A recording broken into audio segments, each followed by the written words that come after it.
Assalamualaikum warahmatullahi wabarakatuh. Kami dari kelompok 11 yang beranggotakan Fahmi Izharuddin, Haura Tasyrika Milania, dan Nita Yunitasari. Pada kesempatan kali ini, kami akan mempresentasikan materi dari mata kuliah Fisiologi Tumbuhan yang berjudul Kekuatan Gerak pada Tumbuhan. Sebelum kita mulai presentasinya, alangkah lebih baik kita mulai dengan melafazkan basmalah. Bismillahirrahmanirrahim. Semoga ilmu yang kita pelajari berkah bagi diri kita sendiri dan bagi orang lain. Baik, mari kita mulai materinya. Selamat menonton. Tumbuhan mempunyai sifat iritabilitas. Apa sih iritabilitas itu? Iritabilitas adalah kepekaan terhadap rangsangan dan mampu bereaksi terhadap rangsang. Jadi, apa yang menyebabkan iritabilitas itu? Iritabilitas pada tumbuhan disebabkan karena adanya bagian dinding sel yang tidak mengalami penebalan. Pada bagian ini, terdapat suatu celah yang disebut noktah. Melalui noktah ini terjadi hubungan antara sel satu dengan yang lainnya oleh penjuluran-penjuluran protoplasma atau benang-benang plasma yang disebut plasmodesmata. Gerakan tumbuhan hanya dilakukan oleh sebagian tubuh tumbuhan. Tumbuhan tidak mempunyai organ khusus sebagai penerima rangsang atau reseptor. Gerakan pada tumbuhan relatif tidak terlihat. Jenis gerak pada tumbuhan. Gerak yang dilakukan oleh tumbuhan dihasilkan sebagai respon tumbuhan terhadap rangsangan dari luar atau dari lingkungannya. Gerak pada tumbuhan paling banyak berorientasi pada cahaya dan gravitasi. Berdasarkan atas penyebab timbulnya gerak, dibedakan menjadi dua macam, yaitu gerak tumbuh dan gerak turgor. Apa sih gerak tumbuh itu? Gerak tumbuh adalah gerak yang ditimbulkan oleh adanya pertumbuhan, sehingga menimbulkan perubahan elastis atau irreversible. Irreversible yaitu yang tidak dapat kembali lagi. Nah, sedangkan gerak turgor adalah gerak yang timbul karena perubahan turgor pada sel-sel tertentu dan sifatnya elastis atau reversible yang dapat kembali. Berdasarkan arah rangsangannya, gerak pada tumbuhan dibedakan menjadi dua macam teman-teman nih, yaitu yang pertama gerak esionom dan yang kedua gerak endonom. Selanjutnya akan dijelaskan oleh Haura. Melanjutkan yang pertama tentang gerak esionom. Jadi gerak esionom ini merupakan reaksi gerak tumbuhan yang disebabkan oleh adanya rangsangan dari luar tubuh tumbuhan. Organ yang akan memberikan respon terhadap rangsangan tersebut adalah organ-organ akar, batang, daun, bunga, buah, ataupun bagian dari organ tumbuhan lainnya. Nah, jadi gerak esionom ini intinya adalah gerak yang dipengaruhi dari rangsangan luar.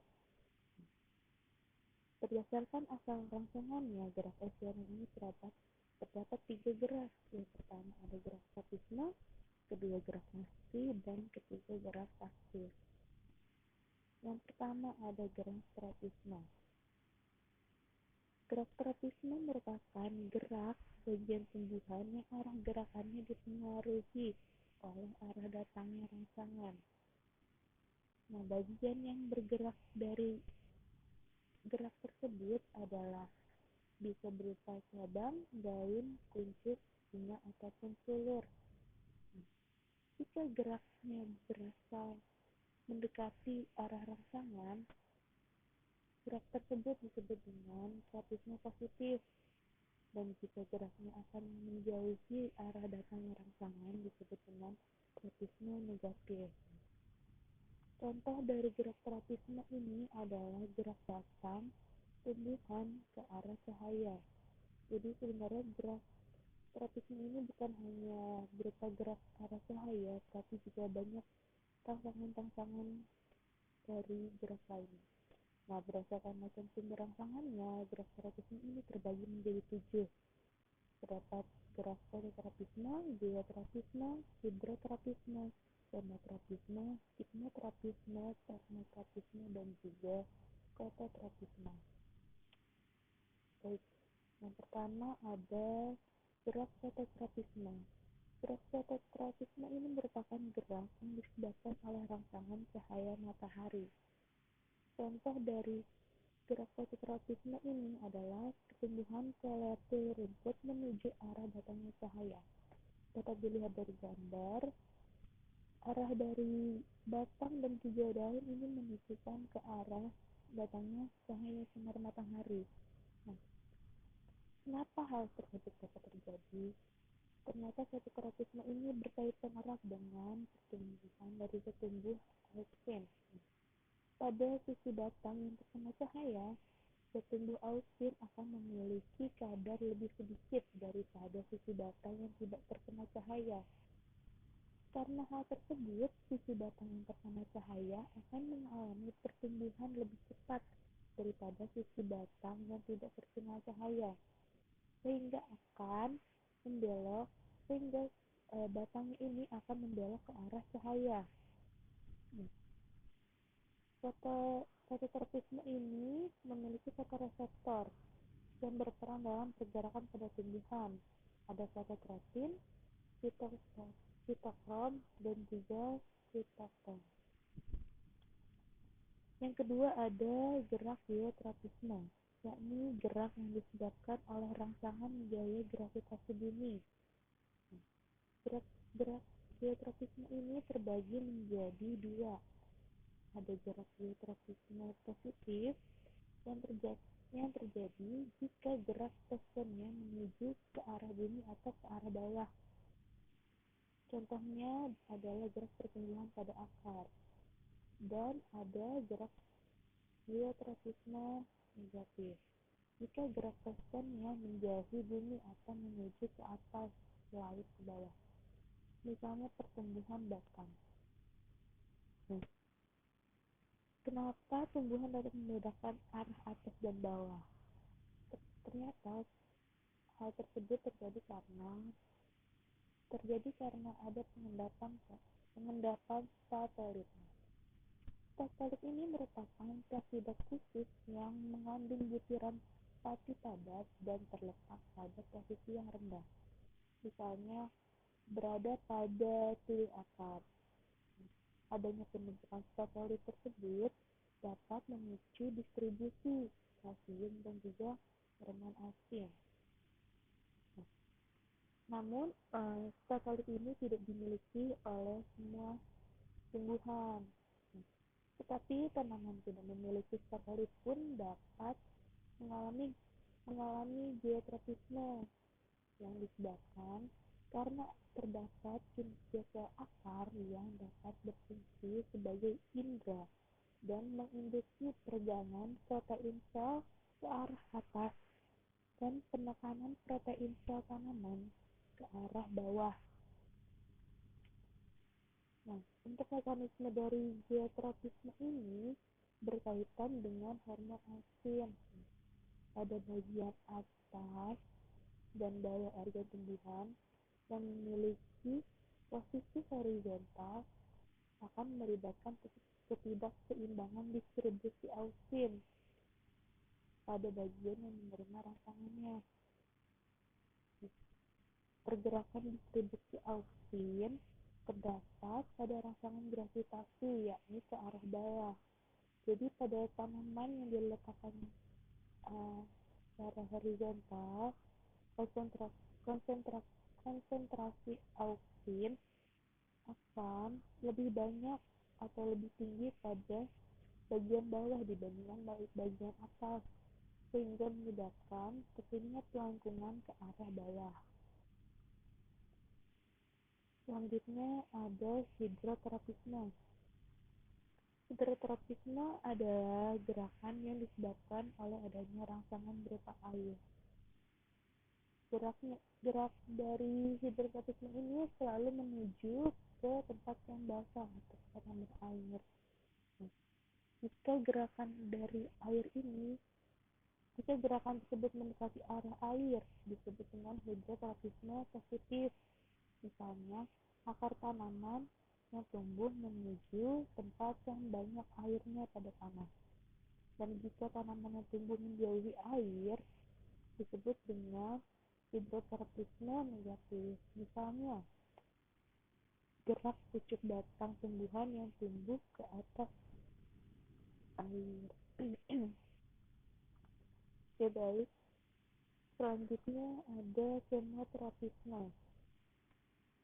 Kemoterapisme merupakan gerak yang disebabkan oleh adanya rangsangan berupa rangsangan dari zat kimia.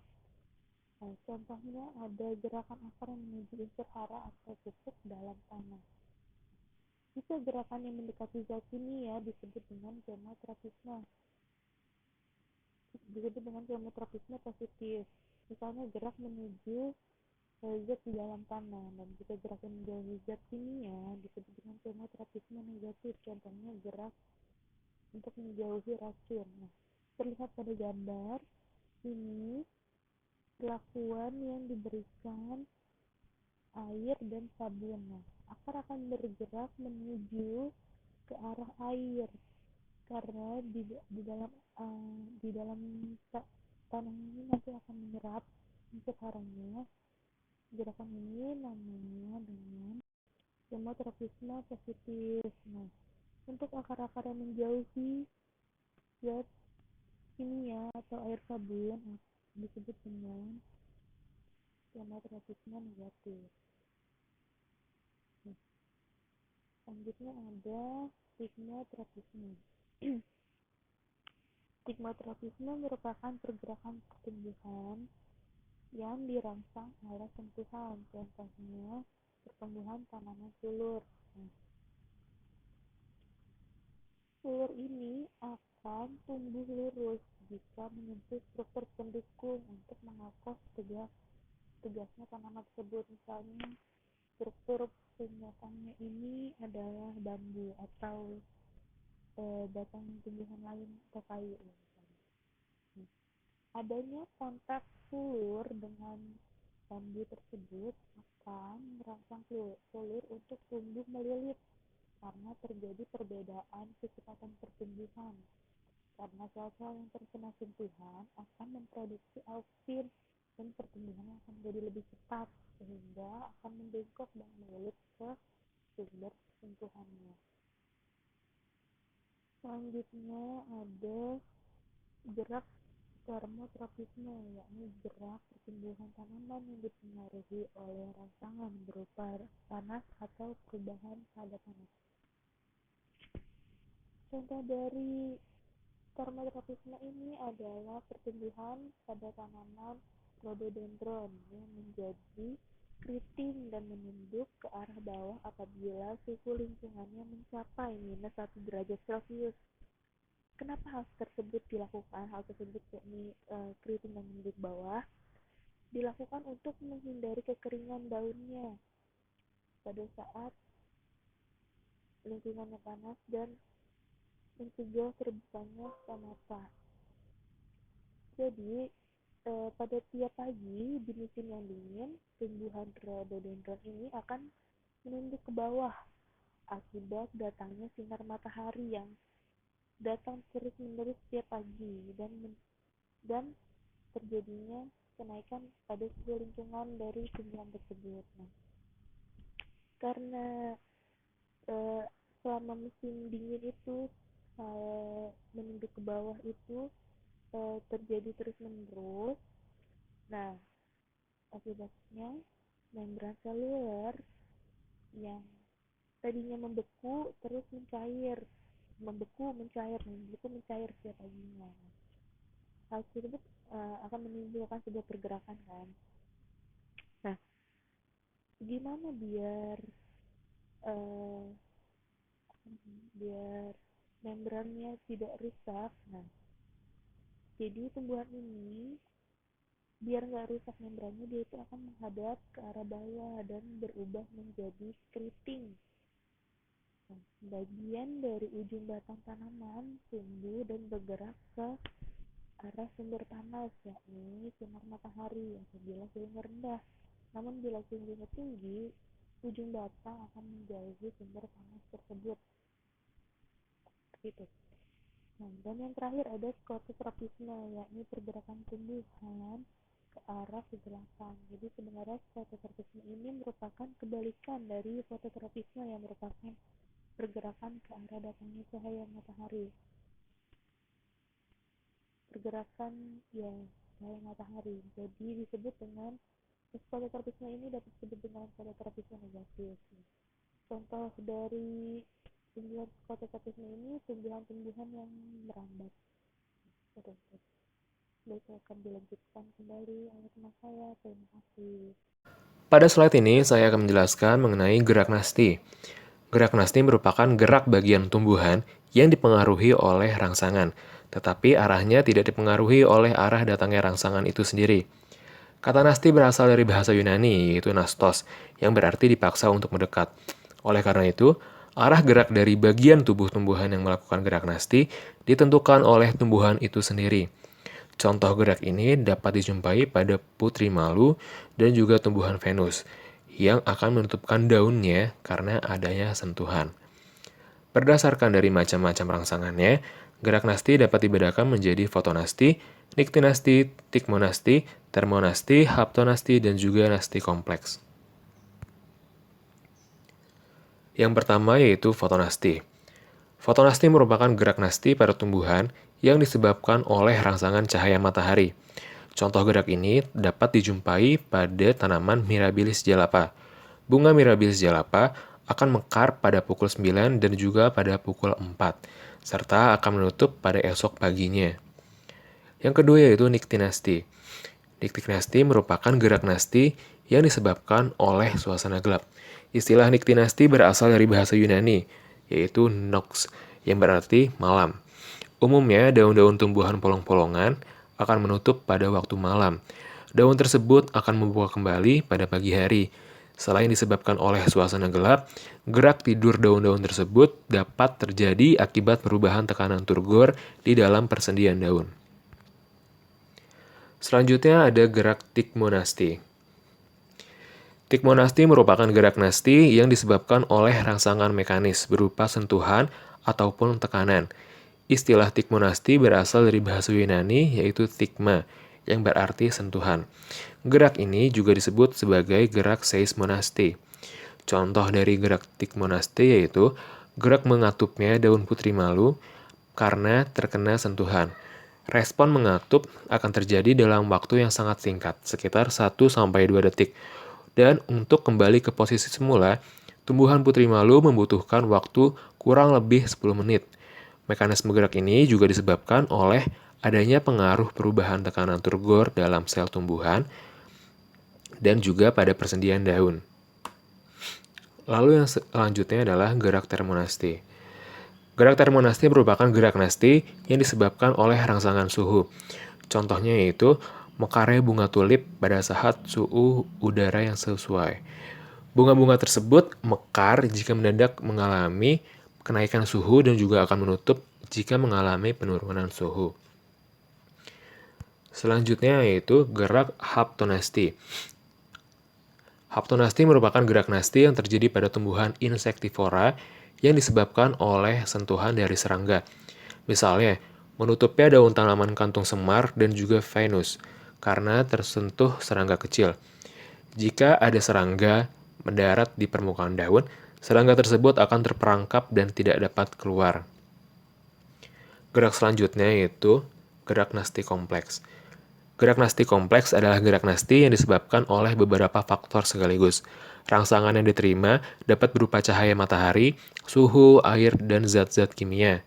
Contoh dari gerak nasti kompleks adalah gerak membuka dan menutup pada stomata daun. Faktor yang dapat mempengaruhi membuka dan menutupnya stomata yaitu faktor internal dan juga faktor eksternal. Faktor eksternal antara lain cahaya matahari, konsentrasi karbon dioksida, dan juga asam absisat. serta faktor internalnya yaitu jam biologis pada tanaman. Berdasarkan arah respon gerakan dan asal rangsangan, gerak eksionom dapat dibedakan menjadi 3 macam, teman-teman. Yang pertama, gerak tropisme, yang kedua, gerak nasti, dan yang ketiga, gerak taksis. Nah, gerak tropisme dan gerak nasti telah dijelaskan sebelumnya oleh rekan-rekan saya. Selanjutnya, yang ketiga adalah gerak taksis. Gerak taksis adalah gerak seluruh atau bagian tubuh tumbuhan yang berpindah tempat, dan arah perpindahannya dipengaruhi oleh arah datangnya rangsangan. Teman-teman, gerakan yang arahnya mendekati sumber rangsangan disebut taksis positif, dan yang menjauhi sumber rangsangan disebut taksis negatif. Gerak taksis ini umumnya terjadi pada tumbuhan tingkat rendah, teman-teman. Berdasarkan sumber rangsangannya, taksis dibedakan menjadi 2, yaitu fototaksis dan kemotaksis. Fototaksis adalah gerak taksis yang disebabkan oleh adanya rangsangan berupa cahaya. Dapat dilihat contohnya pada euglena. Euglena dapat bergerak menuju ke arah datangnya cahaya. Yang kedua ada kemotaksis. Kemotaksis adalah gerak taksis yang disebabkan oleh rangsangan berupa zat kimia. Contohnya pada pembuahan atau metagenesis tumbuhan lumut. Sel telur atau ovum mengeluarkan zat kimia, yaitu gula dan protein, yang dapat merangsang spermatozoa untuk bergerak mendekatinya, sehingga spermatozoa bergerak menuju sel telur.